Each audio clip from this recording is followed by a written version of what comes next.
టేస్టీగా కరివేపాకు అన్నం ఒక్కసారి ఇలా చేసి చూడండి. నార్మల్గా కరివేపాకు తినమంటే ఎవ్వరూ తినరు. ఇలా కరివేపాకు అన్నం చేసిచ్చారనుకోండి, లొట్టలేసుకొని మరీ తింటారు. అంత రుచిగా ఉంటుంది. ఈ కరివేపాకు అన్నం మీరు లంచ్లోకైనా, డిన్నర్లోకైనా, టిఫిన్ బాక్సుల్లో కూడా చాలా బాగుంటుంది. సో వీడియోలోకి వెళ్ళి చూద్దామా ఈ కరివేపాకు అన్నం టేస్టీగా ఎలా తయారు చేసుకోవాలో? పదండి. ముందుగా కుక్కర్ తీసుకొని అందులోని ఒక గ్లాస్తో రైస్ తీసుకోవాలి. నేను ఇక్కడ ఇంట్లో బియ్యంతో యూజ్ చేశానండి. మీరు కావాలంటే బాస్మతి రైస్ కూడా యూజ్ చేసుకోవచ్చు. ఇప్పుడు శుభ్రంగా ఒక 3 సార్లు కడిగి పెట్టుకోవాలి. కడిగిన తర్వాత ఒక గ్లాసు రైస్కి 2 గ్లాసులు వాటర్ వేసుకోవాలి. వాటర్ ఎక్కువ వేసుకోకండి. రైస్ విడివిడిగా రావాలనుకుంటే మనం ఒక గ్లాస్కి 2 గ్లాసులు వాటర్ వేసుకుంటేనే పర్ఫెక్ట్గా ఉంటుంది ఈ కరివేపాకు అన్నం. ఇప్పుడు కుక్కర్ పైన మూత పెట్టుకొని మీడియం ఫ్లేమ్లో ఒక 3 విజిల్స్ వరకు ఉంచుకోవాలి. నార్మల్గా మనం రైస్ ఎలా కుక్ చేసుకుంటామో ఎగ్జాక్ట్లీ అలానే కుక్ చేసుకోవాలండి. రైస్ కుక్ అయిన తర్వాత రైస్ అంతా తీసుకొని ఒక ప్లేట్లో వేసేసుకోవాలి. ఇలా ప్లేట్లో వేసిన వాళ్ళు ఏమవుతుందంటే రైస్ విడివిడిగా ఉంటుందండి. అలా మీరు కుక్కర్లో ఉంచారనుకోండి, కేకుల్లాగా ఫామ్ అయిపోద్ది, ముద్దగా కూడా అయిపోద్ది అనమాట. అందుకే ఇలా విడివిడిగా చేసుకొని ఒక 2 టీ స్పూన్లు ఆయిల్ వేసుకోండి. ఆయిల్ వేసుకొని ఒకసారి ఇలా బాగా కలిపేసుకోండి. స్పూన్తోనే మెల్లిగా కలుపుకొని ఈ ప్లేట్ అలా పక్కన పెట్టేసుకోండి. ఇప్పుడు ఒక కడాయి తీసుకొని అందులోని ఒక 1 టేబుల్ స్పూన్ ఆయిల్ వేసుకోవాలి. ఆయిల్ హీట్ అయ్యాక 1 టేబుల్ స్పూన్ కందిపప్పు, 1 టేబుల్ స్పూన్ శనగపప్పు, అలాగే 1 టేబుల్ స్పూన్ మినప్పప్పు, 1 టీ స్పూన్ ధనియాలు, 1 టీ స్పూన్ జీలకర్ర, 1/2 టీ స్పూన్ మిరియాలు వేసుకొని ఇవి లో ఫ్లేమ్లో ఒక 10 నుంచి 20 సెకండ్స్ వరకు ఫ్రై చేసుకోవాలి. ఇవి లైట్గా కలర్ చేంజ్ అవ్వాలి, అంటే గోల్డెన్ కలర్లో రావాలన్నమాట. అప్పటి వరకు ఫ్రై చేసుకోవాలి. అలాగే లాస్ట్లోని ఒక 3-4 ఎండుమిరపకాయలు వేసుకోండి. మీరు కొంచెం కారం ఎక్కువ ఇష్టపడుతున్నారు అనుకోండి, ఎండుమిరపకాయలు కొంచెం ఎక్కువ వేసుకోవచ్చు. పిల్లలు తింటే మాత్రం ఎండుమిరపకాయలు కొంచెం తక్కువ వేసుకోండి. ఇలా గోల్డెన్ కలర్లో ఫ్రై అయిపోయింది కదా. ఇప్పుడు చిన్న నిమ్మకాయ సైజ్ అంతా చింతపండు, ఒక 1 టేబుల్ స్పూన్ తెల్ల నువ్వులు వేసుకొని ఒక 10 నుంచి 20 సెకండ్స్ వరకు ఫ్రై చేసుకోండి. ఎక్కువ అవసరం లేదండి, నువ్వులు తొందరగానే ఫ్రై అయిపోతాయి. ఇప్పుడు కరివేపాకు వేసుకోవాలి. నేను ఇక్కడ పిడికిడితో వేసుకున్నానండి. మీరు కావాలంటే కరివేపాకు కొంచెం ఎక్కువ కూడా వేసుకోవచ్చు. కరివేపాకు హెల్త్కి చాలా మంచిది కదండి. సో వేసుకొని లో ఫ్లేమ్లో ఈ కరివేపాకు క్రిస్పీగా అయిన వరకు ఫ్రై చేసుకోండి. ఎక్కువ టైం పట్టదండి, తొందరగానే క్రిస్పీగా అయిపోతుంది అనమాట. సో ఇలా క్రిస్పీగా అయిన వెంటనే స్టవ్ ఆఫ్ చేసుకొని ఇది చల్లగా అయిన వరకు పక్కన పెట్టేసుకోండి. చూడండి, ఇక్కడ క్రిస్పీగా అయిపోయింది కదా. ఇప్పుడు స్టవ్ ఆఫ్ చేసేసుకోండి. చల్లగైన తర్వాత ఒక మిక్సీ జార్ తీసుకొని అందులోని ఇదంతా వేసుకొని మిక్సీ చేసుకోవాలి. మరీ మెత్తగా పౌడర్లా కాకుండా కొంచెం కచ్చపచ్చగానే మిక్సీ చేసుకోండి. అప్పుడే తింటున్నప్పుడు ఈ కరివేపాకు రైస్ చాలా బాగుంటుందన్నమాట. మీరు వీడియో చూస్తున్నారు కదా, ఇలా అనమాట. మరీ కచ్చపచ్చగా కూడా చేసుకోకండి, సెమీగా అంతే. సో ఇప్పుడు ఈ పొడి రెడీ అయిపోయింది కదా, ఇది పక్కన పెట్టుకోండి. అలాగే మరి అదే కడాయిలోని ఒక 1 టేబుల్ స్పూన్ ఆయిల్ వేసుకొని ఆయిల్ హీట్ అయ్యాక పిడికిడి పల్లీలు, కొంచెం శనగపప్పు, కొంచెం మినప్పప్పు వేసుకొని లైట్గా ఫ్రై చేసుకోవాలి. ఇది లైట్గా కలర్ చేంజ్ అవ్వాలన్నమాట, అంతే. ఇలా కలర్ చేంజ్ అయిన వెంటనే మీరు కొంచెం ఆవాలు, కొంచెం జీలకర్ర వేసుకోవాలి. వేసాక ఒక 10 నుంచి 20 సెకండ్స్ లో ఫ్లేమ్లో ఫ్రై చేసుకోండి. ఫ్రై అయిన తర్వాత మీరు కొంచెం కరివేపాకు వేసుకోండి. అంటే మనం ఇది పోపు చేసుకుంటున్నాం కదా, అందుకే. మీరు కావాలంటే మీరు కొంచెం కారం ఎక్కువ ఇష్టపడితే పచ్చిమిరపకాయలు కూడా చిన్నగా ముక్కలుగా కట్ చేసుకుని వేసుకోవచ్చు. బట్ ఆల్రెడీ మనం ఎండుమిరపకాయలు వేసుకున్నాం కాబట్టి పచ్చిమిరపకాయలు అవసరం లేదండి. ఇలా ఫ్రై అయిపోయింది కదా. ఇప్పుడు ఈ పొడి అంతా వేసేసుకోవాలి. మీరు కావాలంటే ఈ పొడి ఎక్కువ చేసుకొని ఫ్రిడ్జ్లో స్టోర్ కూడా చేసుకోవచ్చండి. మీరు ఎప్పుడు కరివేపాకు రైస్ తినాలనుకుంటే అప్పుడు మీరు ఈ పొడి వేసుకొని చక్కగా రైస్ చేసేసుకోవచ్చు. ఇప్పుడు ఈ పొడి అంతా వేసుకొని 1 నిమిషం లో ఫ్లేమ్లో ఫ్రై చేసుకోవాలి. ఈ పొడిని ఫ్రై అయిన తర్వాత ఈ రైస్ మనం ఆల్రెడీ ప్లేట్లో తీసుకొని ఉంచుకున్నాం కదా, రైస్ అంతా వేసుకొని అలాగే ఒక 1 టీ స్పూన్ ఉప్పు కూడా వేసుకోవాలి. ఉప్పు చెక్ చేసుకోండి, మీ టేస్ట్ ప్రకారంగా మీరు వేసుకోవచ్చు. మీరు కావాలంటే అన్నం ఉడకబెట్టినప్పుడే మీరు కొంచెం ఉప్పు వేసుకొని కుక్కర్ పెట్టుకోవచ్చు, లేదంటే ఇలాగైనా వేసుకోవచ్చు అనమాట. ఉప్పు వేసిన తర్వాత ఈ కరివేపాకు పొడిలోని రైస్ అంతా బాగా కలిసినట్టు మంచి కలర్ వచ్చిన వరకు లో టు మీడియం ఫ్లేమ్లో ఫ్రై చేసుకోవాలి. హై ఫ్లేమ్లో ఫ్రై చేసుకోకండి, రైస్ మాడిపోవడానికి ఛాన్సెస్ ఉంటుంది. ఎందుకంటే అన్ని పొడి పొడిగా ఉంటాయి కాబట్టి మోస్ట్లీ లో ఫ్లేమ్లోనే ఫ్రై చేసుకోండి.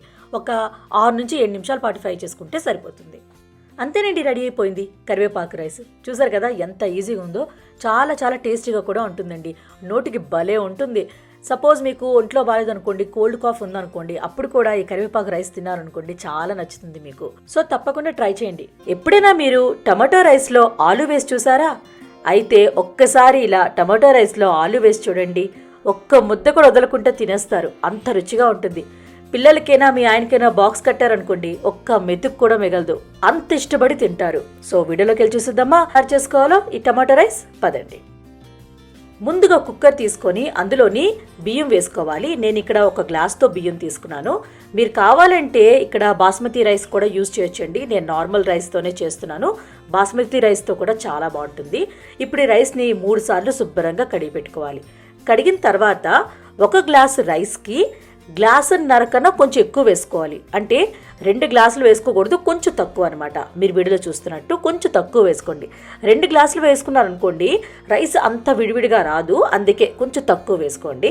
ఇప్పుడు కుక్కర్ పైన మూత పెట్టుకొని మీడియం ఫ్లేమ్లో 3 విజిల్స్ వరకు ఉంచుకోండి. 3 విజిల్స్ అయిన తర్వాత కొంచెం చల్లబడిన తర్వాత నేను కుక్కర్ పైన మూత తీసుకొని ఈ రైస్ని ఇలా విడివిడిగా చేసుకోవాలి. మీరు అలా కుక్కర్లో ఉంచేసుకున్నారనుకోండి కేక్ లాగా ఫామ్ అయిపోద్ది. అందుకే వేడిగా ఉన్నప్పుడు ఇలా విడివిడిగా చేసేసుకోండి. అప్పుడు కేక్ లాగా ఫామ్ అవ్వదు. అండ్ మనకి ఈ టమాటో రైస్ కూడా విడివిడిగా చాలా బాగా వస్తుంది. ఇప్పుడు టమాటోలు తీసుకోవాలి. నేను ఇక్కడ 3 టమాటోలు తీసుకున్నాను.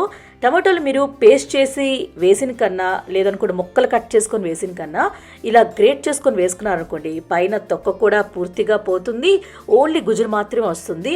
అండ్ ఆ గుజురు కూడా మరీ మెత్తగా పేస్ట్ లాగా అవ్వదండి. అంటే మనం మిక్సీలో చేసాం అనుకోండి మరీ మెత్తగా అయిపోద్ది పేస్ట్.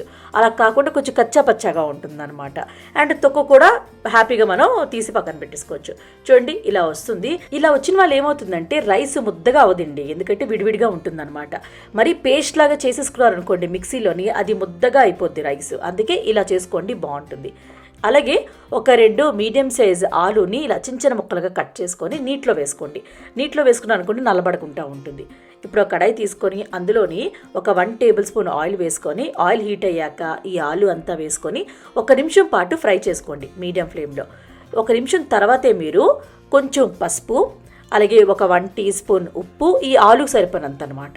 అలాగే ఒక 1/2 టీ స్పూన్ అయినా 1 టీ స్పూన్ అయినా కారం వేసుకొని ఈ ఆలు క్రిస్పీగా అయిన వరకు ఫ్రై చేసుకోవాలి. మీకు తెలుస్తుందండి ఆలు పై లేయర్ అనేది క్రిస్పీగా కనిపిస్తుంది. అప్పుడు మీరు ఈ ఆలు అంతా తీసుకొని ఒక గిన్నెలో అయినా ప్లేట్లో అయినా వేసేసుకోండి. కడాయిలో ఆయిల్ మాత్రం అలా ఉంచండి, ఓన్లీ ఆలు మాత్రమే తీసుకోండి. సో ఇప్పుడు ఈ ఆయిల్లోనే మనం ఒక 1 టీ స్పూన్ జీలకర్ర, ఒక 1 టీ స్పూన్ ఆవాలు, 1 టీ స్పూన్ మినప్పప్పు, 1 టీ స్పూన్ శనగపప్పు వేసుకొని ఇవి లైట్గా గోల్డెన్ కలర్ వచ్చిన వరకు లో ఫ్లేమ్లో ఫ్రై చేసుకోండి. అలాగే ఒక పిడికిడు కరివేపాకు, కొంచెం అంటే ఒక 1 టీ స్పూన్ అల్లంని గ్రేట్ చేసుకొని వేసుకోండి. మీరు కావాలంటే ఇక్కడ అల్లం వెల్లుల్లిపాయ పేస్ట్ కూడా వేసుకోవచ్చండి, బట్ అల్లం కూడా వేసుకోవచ్చు అనమాట. అలాగే ఒక 5-6 పచ్చిమిరపకాయలు మీ టేస్ట్ ప్రకారంగా వేసుకోండి. మీరు కొంచెం కారం ఎక్కువ ఇష్టపడుతున్నారు అనుకోండి పచ్చిమిరపకాయలు ఎక్కువ వేసుకోవచ్చు. అలాగే ఒక మీడియం సైజ్ ఉల్లిపాయని చిన్నగా కట్ చేసుకొని వేసుకొని ఈ ఉల్లిపాయ మంచి గోల్డెన్ కలర్ వచ్చిన వరకు ఫ్రై చేసుకోవాలి. ఇలా గోల్డెన్ కలర్ వచ్చిన వెంటనే మనం టమాటో గ్రేట్ చేసుకొని ఉంచుకున్నాం కదండి అదంతా వేసుకొని ఒకసారి బాగా కలుపుకొని కొంచెం పసుపు అంటే 1/2 టీ స్పూన్ పసుపు, ఒక 1.5 టీ స్పూన్ ఉప్పు వేసుకోండి. ఉప్పు మీ టేస్ట్ ప్రకారం మీరు వేసుకోవచ్చు. ఒకసారి బాగా కలుపుకొని మూత పెట్టుకొని ఒక 5 నిమిషాలు మీడియం ఫ్లేమ్లో కుక్ చేసుకోవాలి. 5 నిమిషాల తర్వాత మూత ఓపెన్ చేస్తున్నాను. చూడండి టమాటో అంతా చక్కగా కుక్ అయిపోయింది. ఇప్పుడు ఒకసారి బాగా కలుపుకొని ఒక 1 టీ స్పూన్ కారం వేసుకోండి. కారం కూడా మీ టేస్ట్ ప్రకారంగా మీరు వేసుకోవచ్చు. కారం వేసాక 1 నిమిషం పాటు లో ఫ్లేమ్లో ఫ్రై చేసుకోండి. ఇప్పుడు ఈ రైస్ మనం ఆల్రెడీ బాయిల్ చేసుకొని ఉంచుకున్నాం కదా, ఈ రైస్ అంతా వేసేసుకోవాలి. అలాగే ఈ ఆలు కూడా మనం ఫ్రై చేసుకొని ఉంచుకున్నాం కదండి, ఆలు కూడా వేసుకొని ఒక 5 నిమిషాలు మీడియం ఫ్లేమ్లో ఫ్రై చేసుకోవాలి. ఈ టమాటో అంతా రైస్కి బాగా పట్టాలన్నమాట. అప్పటి వరకు మీరు చక్కగా ఫ్రై చేసుకోవాలి. కొంచెం రైస్ కూడా క్రిస్పీగా అయిన వరకు ఫ్రై చేసుకోండి, బాగుంటుంది. ఒక 5-6 నిమిషాల పాటు మీడియం ఫ్లేమ్లో ఫ్రై చేసుకోండి. లాస్ట్లోని కొంచెం కొత్తిమీర వేసేసుకోండి. అంతేనండి, రెడీ అయిపోయింది. డిఫరెంట్ స్టైల్లో టమాటో ఆలు రైస్ చాలా చాలా టేస్టీగా ఉంటుందండి.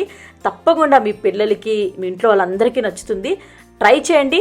ట్రై చేసాక నచ్చిందో లేదో కమెంట్ బాక్స్లో కమెంట్ చేయండి. అలానే లైక్ చేయండి, షేర్ చేయండి. ప్లీజ్ కృతికా వంటలు ఛానల్కి సబ్స్క్రైబ్ చేయడం మాత్రం మర్చిపోకండి. మన నెక్స్ట్ వీడియోలో మీట్ అవుదాం ఇంకొక మంచి వీడియోతో. Bye bye.